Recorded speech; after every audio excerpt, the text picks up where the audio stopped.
খাসির রেজালা এইভাবে যদি একবার বাসায় তৈরি করেন, রিকোয়েস্ট আসবে কিন্তু বারবার, আগেই বলে দিচ্ছি। খুব অল্প উপকরণেই দেখাবো আজকের এই রেসিপিটি। তো চলুন শুরু করা যাক। প্রথমে আমি নিয়েছি খাসির মাংস। আর রেজালা রান্না করার জন্য কিন্তু খাসির মাংসটা একটু সাইজে বড় পিস করে নিতে হবে। আমিও একটু বড় সাইজের পিস করে নিয়েছি। আর এখানে আমি 2 কেজি খাসির মাংস নিয়েছি।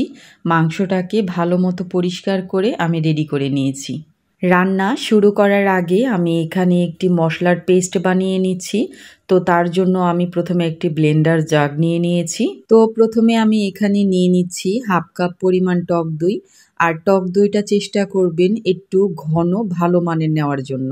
এরপর এখানে আমি নিয়েছি 1 মুঠো পরিমাণ কাজু বাদাম। পেঁয়াজের বেরেস্তা দিব 1 মুঠো পরিমাণ। আসলে আমি সহজভাবে হিসাবটা বলে দিচ্ছি।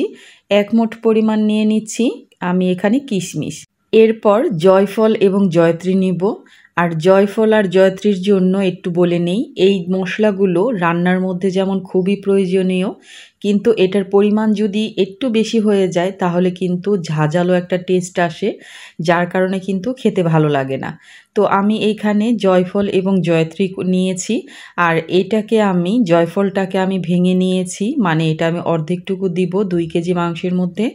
আর জয়ত্রী দিব আমি অল্প একটু। তো সবগুলোকে পেস্ট করে নিচ্ছি।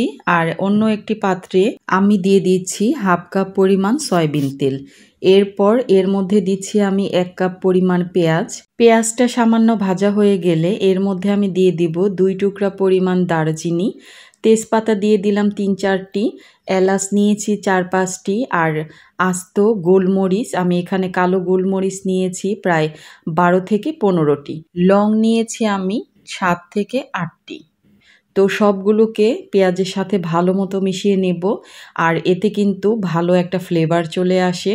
পেঁয়াজের কালারটা যখন হালকা একটু ব্রাউন হয়ে আসবে, এরপর আমি এর মধ্যে দিয়ে দেব আদা এবং রসুন পেস্ট। আমি এখানে 2 টেবিল চামচ পরিমাণ নিয়েছি। আর ভালো করে তেলের মধ্যে কিছুক্ষণ ভেজে নেব, এতে করে কিন্তু এর কাঁচা গন্ধটা দূর হয়ে যাবে। দিয়ে দিচ্ছি সামান্য একটু পানি, মশলাগুলো যাতে পুড়ে না যায়। তো এরপর দিয়ে দেব 2 টেবিল চামচ পরিমাণ লবণ। লবণটা পরে চেক করে আবারও আমি দিয়ে দিচ্ছি মরিচের গুঁড়ো 2 টেবিল চামচ পরিমাণ। এখানে যার যার ঝাল অনুযায়ী দিবেন। এরপর এর মধ্যে আমি দিয়ে দেব 2 টেবিল চামচ পরিমাণ ধনিয়া এবং জিরা গুঁড়ো। হলুদের গুঁড়ো দিব 1 টেবিল চামচ পরিমাণ। এরপর জিরা বাটা দিব আমি 1 টেবিল চামচ পরিমাণ। এই ধরনের রান্নাগুলোতে চেষ্টা করবেন যেই দিন রান্নাটা করবেন ওই দিনই ঠিক মশলাগুলো রেডি করার জন্য।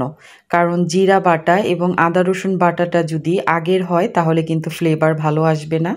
টাটকা একটা ফ্লেভার পেতে গেলে তাহলে কিন্তু আপনাকে ওই দিনই মশলাগুলো রেডি করতে হবে। এরপর সবগুলো মশলাকে আমি 4 থেকে 5 মিনিটের মতো ভালো মতো কষিয়ে নেব।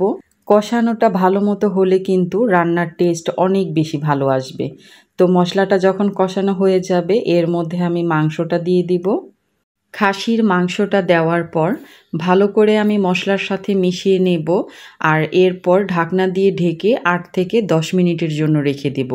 আর মাঝে মাঝে অবশ্যই একটু নেড়ে দেব যাতে করে মশলাটা পুড়ে না যায়। আমি এবার ঢাকনাটা খুলে নিচ্ছি প্রায় 10 মিনিট পরে। এটা থেকে কিন্তু যথেষ্ট পরিমাণ পানি বের হয়েছে।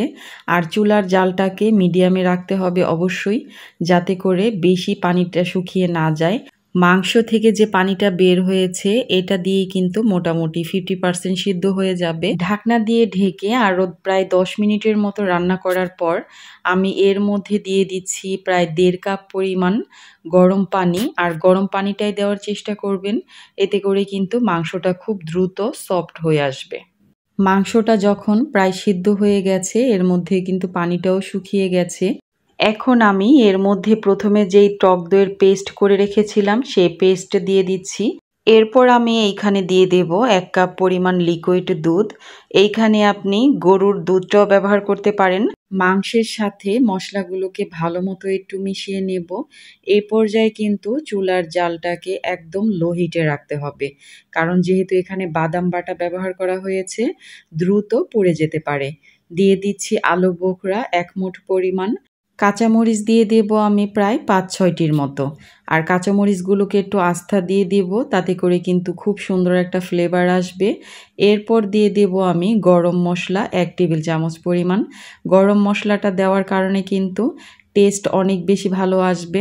সব কিছুকে দেওয়ার পর এটাকে আমি ২ থেকে ৩ মিনিট হালকা একটু ঢেকে দেব, যাতে করে মশলাটা মাংসের সাথে ভালো মতো একটু মিশে যায়। ৩ মিনিট পর আমার রান্নাটা কিন্তু একদম কমপ্লিট হয়ে গেছে। তো এরপর আমি একটু ফ্লেভার আসার জন্য এর মধ্যে দিয়ে দিচ্ছি ঘি। আর ঘিটা অবশ্যই একটু দেওয়ার চেষ্টা করবেন। এরপর আমি এর মধ্যে দিয়ে দিচ্ছি ১ টেবিল চামচ পরিমাণ কেওড়া জল। আর এখানে যেই উপকরণগুলো ব্যবহার করেছি চেষ্টা করবেন সবগুলো উপকরণই এখানে দেওয়ার জন্য। এতে করে কিন্তু বিয়েবাড়িতে ঢোকার সময় যেই গন্ধটা নাকে চলে আসে প্রথমে, ওইরকম একটা ফ্লেভার কিন্তু আপনার পুরো বাড়িতেও ছড়িয়ে যাবে। খুব ভালো একটা ফ্লেভার পাবেন আর বাসার সবাই খেয়ে কিন্তু অনেক বেশি প্রশংসা করবে। তো ভিডিওটি কেমন লাগলো অবশ্যই কমেন্ট করে জানাবেন। যদি ভালো লেগে থাকে প্রিয়জনের সাথে শেয়ার করতে ভুলবেন না। যারা আমার ভিডিওটি ইউটিউব চ্যানেল থেকে দেখছেন তাদেরকে অসংখ্য ধন্যবাদ জানাচ্ছি। যারা এখনও আমার চ্যানেলটাকে সাবস্ক্রাইব করেননি, ভালো লেগে থাকলে আমার চ্যানেলটিকে সাবস্ক্রাইব করে দিবেন এবং আমার পেজটাকে ফলো দিয়ে পাশেই থাকবেন, যাতে আমি পরবর্তী ভিডিওগুলো দিলেই সাথে সাথে তার নোটিফিকেশনটা আপনি পেয়ে যান। তো সবাই ভালো থাকবেন, সুস্থ থাকবেন। আল্লাহ হাফেজ।